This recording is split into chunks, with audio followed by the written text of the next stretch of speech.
तो बिहार में समझ लीजिए कि एक नई शख्सियत की लहर आई थी, मैं समझता हूँ।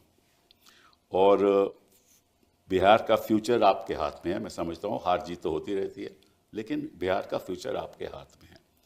और अगले 5 साल बताएंगे कि क्या होने वाला है, क्या नहीं होने वाला।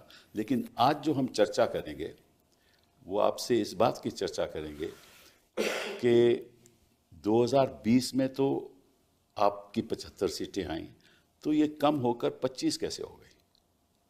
इसके कारण क्या आपके हिसाब से? मेरे भी कुछ इसमें ख्याल है, मैं बाद में कहूँगा। देखिए, ये बात तो कोई भी डाइजेस्ट नहीं कर रहा। खास तौर पे बिहार की भी जनता से भी बात की जाए आज भी, तो उनको भी ये पच नहीं रहा बात। और मैं तो ये दावे के साथ भी कह रहा हूँ, जो बीजेपी के या जदयू के सत्ता पक्ष के जो विधायक भी चुनाव जीते हैं, वो भी विश्वास नहीं कर रहे। अच्छा। देखिए, आपने जैसे पहले बिहार के बारे में जिक्र किया, बिहार सबसे गरीब राज्य है। बिहार में कोई उद्योग कारखाना नहीं है, सबसे ज़्यादा बेरोजगारी है और सबसे ज़्यादा पलायन है। और ख़ास तौर पर अगर बात की जाए शिक्षा स्वास्थ्य के बारे में, तो सबसे फिसड्डी राज्यों में से है। लेकिन बिहार की एक खूबी भी है कि बिहार देश का सबसे युवा प्रदेश भी है। तो तकरीबन 60% जो है युवा हैं। जो असल बिहार का जो मुद्दा पूरे चुनाव में था, या कोई भी सर्वेज वगैरह भी दिखाई गई, बेरोजगारी का था, तो बेरोजगारी। बेरोजगारी का था। और पेपर लीक हो, बेरोजगारी हो, करप्शन हो, क्वालिटी ऑफ एजुकेशन की बात हो, शिक्षा की बात हो, पलायन की बात हो, बिहार में 3 कारणों से लोग बाहर जाते हैं: पढ़ाई, दवाई और कमाई। जी हाँ। ये 3 कारण हैं, मुख्य कारण हैं। लेकिन 20 साल नीतीश कुमार जी ने रूल किया और 11-12 साल नरेंद्र मोदी जी प्रधानमंत्री, डबल इंजन की सरकार, जी हाँ। एक शुगर मिल चालू नहीं करा पाए। ठीक बात है। और कभी भी इन लोगों के जुबान से बेरोजगारी, रोजगार या सकारात्मक बात, पॉजिटिव बातें बिहार के बारे में कभी भी इन्होंने नहीं कहा। अभी भी प्रधानमंत्री आए तो कट्टे और किसकी किसकी बातें उन्होंने की। लेकिन 2020 में सबसे पहले हमने ये घोषणा की थी कि अगर हम मुख्यमंत्री बनते हैं तो पहले कैबिनेट मीटिंग में पहला कलम अगर मेरा चलेगा तो 10 लाख नौजवानों को सरकारी नौकरी देंगे। लोगों ने बढ़ चढ़ करके जो है हम लोगों को सपोर्ट किया। और केवल डिफरेंस जो था 20 में, वो 12,000 वोटों का था, हमारे अलायंस में और उनके अलायंस में।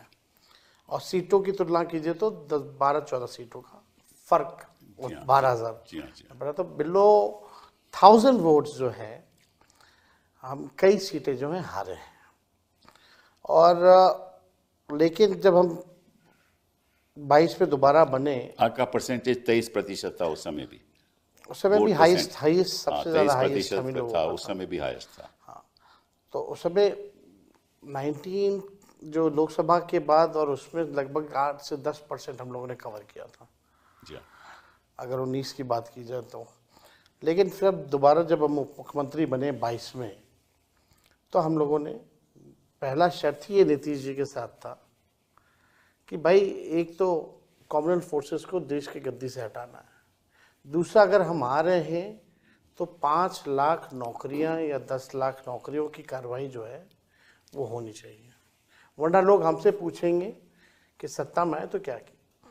और पहली बार आरजेडी ने नीतीश कुमार जी के साथ रहते हुए एजुकेशनल डिपार्टमेंट भी लिया, और वहाँ से तकरीबन हम लोगों ने कई नौकरियों जो है, लगभग उस दौर में 5 लाख नौकरी हम लोगों ने दी, 3.5 लाख नौकरियां प्रक्रियाधीन कराई। हमारे हटने के बाद भी पेपर लीक हुआ। तो मेन मेरा ये कहने का मतलब है कि बेरोजगारी जो था वो सबसे बड़ा मुद्दा था, और लोगों ने बढ़ चढ़ करके, हम तो हर जगह कैंपेन गए, जो लोगों का जो गुस्सा जो सरकार के प्रति रहा, जिन लोगों ने लाठियां खाई, वो लोग नहीं चाहते थे कि एनडीए की सरकार जो है दोबारा बने, नया बिहार बनाना चाहते थे। ऐसा बिहार जो पढ़ाई, दवाई, कमाई, सिंचाई, सुनवाई और कार्रवाई वाली सरकार हो। लेकिन आपको एक शब्द में बता देंगे क्योंकि कि अभी चुनाव में आपका हुआ क्या। उस बात का जवाब नहीं आया कि क्यों आप समझते हो कि ये हम ये कह सकते हैं कि लोकतंत्र हारा है, मशीनरी जीती है।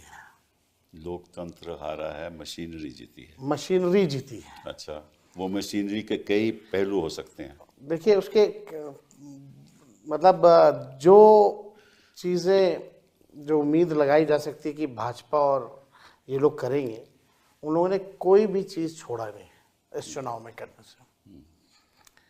आप देखिएगा जो भी योजनाएं, हमारा जो विजन था, सबसे पहली बार चुनाव में से पहले हमने अपना विजन रखा था कि पेंशन हम बढ़ाएंगे, माई बहन मान योजना भी लाएंगे। ये सारी चीज़ों को देखिएगा तो सरकार ने उसको इम्प्लीमेंट किया। और ये 20 साल से इनको याद नहीं आ रहा था कि 400 से भी पेंशन बढ़ाना है। जब हमने कहा तब इन लोगों ने जो है वो इम्प्लीमेंट जो है किया।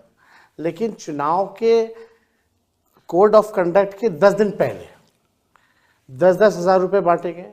यानी वैसे अलग अलग योजनाओं के तहत लगभग 40,000 करोड़ रुपए जो हैं पूरे बिहार में लोग सीधे जो है बांटे गए। आप ये कह सकते हैं कि रिश्वत दी गई है पूरे चुनाव में।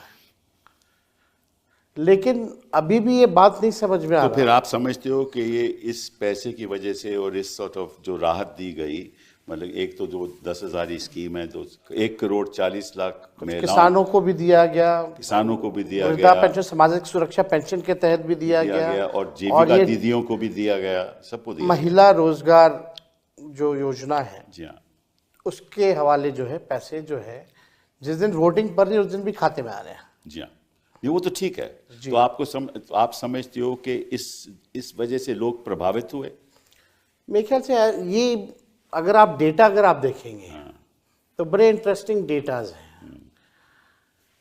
हमारा वोट बढ़ा है, मतलब हमें थोड़ा सा हमारा 23% आपका परसेंटेज वही रहा है, थोड़ा सा बड़ा भी है। लगभग 32 लाख वोट हमारा बढ़ा है जी हाँ, पिछले चुनाव के मुकाबले। जी हाँ, जी हाँ। तो बढ़ा है तो मतलब हमको औरों का भी वोट मिला है, सबका वोट मिला जी है। हाँ, जी। यानी अगर पूरी गठबंधन की बात की जाए तो 1,90,00,000 वोट हम लोगों को जो है मिले हैं। जी हाँ।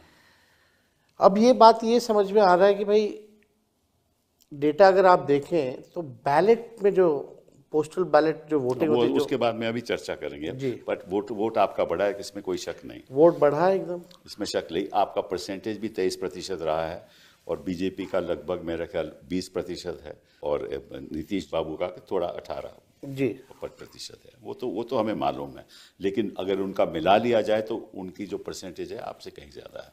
तो लोग ये भी कह सकते हैं कि ठीक है, आप 23% रहे, आप रहे, बाकी लोगों से आपको वोट नहीं मिले। ये एक विषय हो सकता है और जिस पे चर्चा हो सकती है। बट ये भी एक है ना कि 20 साल पुरानी जो सरकार है वो भी ठीक है आपकी बात। और उसकी एंटी इनकम्बेंसी जो है 16% वोट उनको बचाने के लिए नहीं पड़ रहे। कभी भी अगर देखा गया है, अगर वोट की परसेंटेजेस बढ़े हैं तो वो बदलाव के लिए जैसे वोट पड़े हैं। बट अब बात पोस्टल बैलेट पे आती है। देखिए, जो पोस्टल बैलेट होते हैं उन्हीं लोगों के होते हैं जो सरकारी नौकरियों में हो, ठीक है ना, कोई शिक्षक इंस्पेक्टर होते हो, हैं, शिक्षक होते जो हैं, सर्विस पे या होते सर्विस हैं, के लोग होते हैं, जो on army duty on election duty में लगना ठीक है ना, होता तो उनके और ये पढ़े लिखे लोग होते हैं जी। तो मैं देख रहा था, यहाँ आंकड़ा देख रहा था कि अगर वहाँ देखा जाए तो शुरुआत में जो पोस्टल बैलेट के वोट पड़े हैं वो लगभग समझ लीजिए सबसे ज़्यादा आपको पड़े हैं। और उसको अगर हम कंस्टिट्यूएंसी में बदलाव लाएं तो 243 कंस्टिट्यूएंसीज में से 143 कंस्टिट्यूएंसी में आप लीड कर रहे हो जी। और 94 कंस्टिट्यूएंसी में एनडीए लीड कर रहा है और अदर्स 6। मतलब कि जो पढ़े लिखे लोग हैं वो बदलाव चाहते थे, ठीक है, और जो गरीब लोग हैं जो आपके साथ थे, ये नतीजा ये बतलाता है कि वो बदलाव नहीं चाहते थे। तो ये तो एक अद्भुत सी बात है। मेरे ख्याल से बदलाव सब चाहते थे। अगर आप देखें तो ईवीएम बदलाव नहीं चाहता था, बैलेट बदलाव चाहता था। तो आप समझते हो कि ईवीएम में कोई गड़बड़ी है? देखिए, कोई वैसे साइंटिफिक प्रूफ नहीं है, लेकिन I can sense, I can smell कि अदृश्य शक्तियां जो हैं उन्होंने अपना काम किया। अच्छा, ठीक है, अभी सामने एग्जैक्टली नहीं आ पा रहा कि क्या हुआ है, लेकिन आने वाले समय में ज़रूर पर्दाफाश होगा। आप देखिएगा जो इलेक्शन कमीशन पूरी बेईमानी के मोड में थी। इलेक्शन कमिश्नर जो है उन पे कोई कार्रवाई नहीं हो सकती। ये अमेंडमेंट भी आया बिल में। क्यों चेंज किया गया? यानी आप कुछ गड़बड़ करने वाले हो। आप देखिएगा सीसीटीवी जो रिकॉर्डिंग तो थी 45 दिन का कर दिया गया। क्या कारण था इसका? इलेक्शन कमीशन ने जो अनाउंस की जो डेट, ठीक योजना के पैसे मिलने के 3 घंटे बाद जो है वो कोड ऑफ कंडक्ट लगाया गया। जितने भी हमारी शंकाएं थी, कन्फ्यूजन जो था, कभी भी इलेक्शन कमिश्नर ने इसको क्लियर नहीं किया।